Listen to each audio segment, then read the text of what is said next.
রেজা সেলিম ভাই আমি আবার বলছি হাট হাট আর হাট ঐতিহ্যবাহী ধানুয়াঘাটায় সপ্তাহে 2 দিন প্রতি শুক্রবার ও মঙ্গলবার কোরবানি পশুর হাট বসেছে।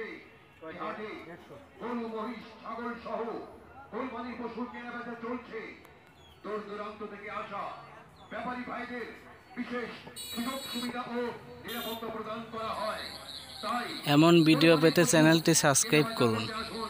প্রতি শুক্রবার ও মঙ্গলবার ঐতিহ্যবাহী ধানুয়াঘাটা হাটে সবাই আমন্ত্রিত। আমন্ত্রণে হাট মালিক বারবার নির্বাচিত সফল চেয়ারম্যান জনাব মোহাম্মদ সেলিম রেজা সেলিম ভাই।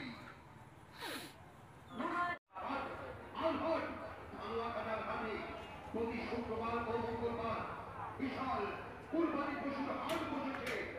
এই হাটে দূর দূরান্ত থেকে ব্যাপারী ভাইরা এসে কোরবানি পশু গরু মহিষ ছাগল কেনাবেচা করছে।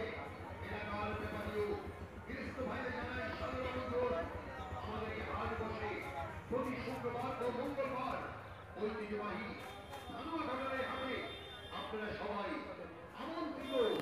আমন্ত্রণে হাট মালিক বারবার নির্বাচিত সফল চেয়ারম্যান জনাব মোহাম্মদ সেলিম রেজা সেলিম ভাই আমি আবার বলছি হাট হাট আর হাট ঐতিহ্যবাহী ধানুয়াঘাটায় সপ্তাহে 2 দিন প্রতি শুক্রবার ও মঙ্গলবার কোরবানি পশুর হাট বসেছে।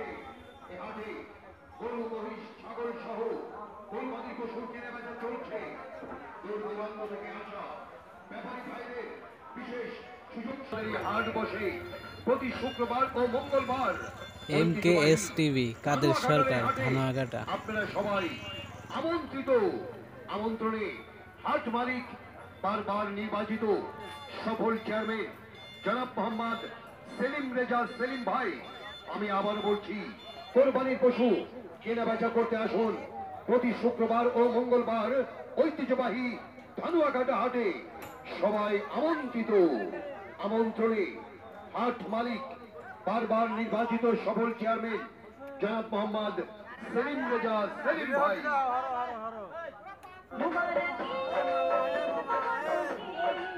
ঈদ মোবারক। বিশাল কুরবানি পশুর হাট বসেছে। এই হাটে দূর দূরান্ত থেকে ব্যাপারী ভাইরা এসে কোরবানির পশু গরু মহিষ ছাগল কেনাবেচা করছে। এলাকার ব্যাপারীও গৃহস্থ ভাইদের জানাই সাদর আমন্ত্রণ।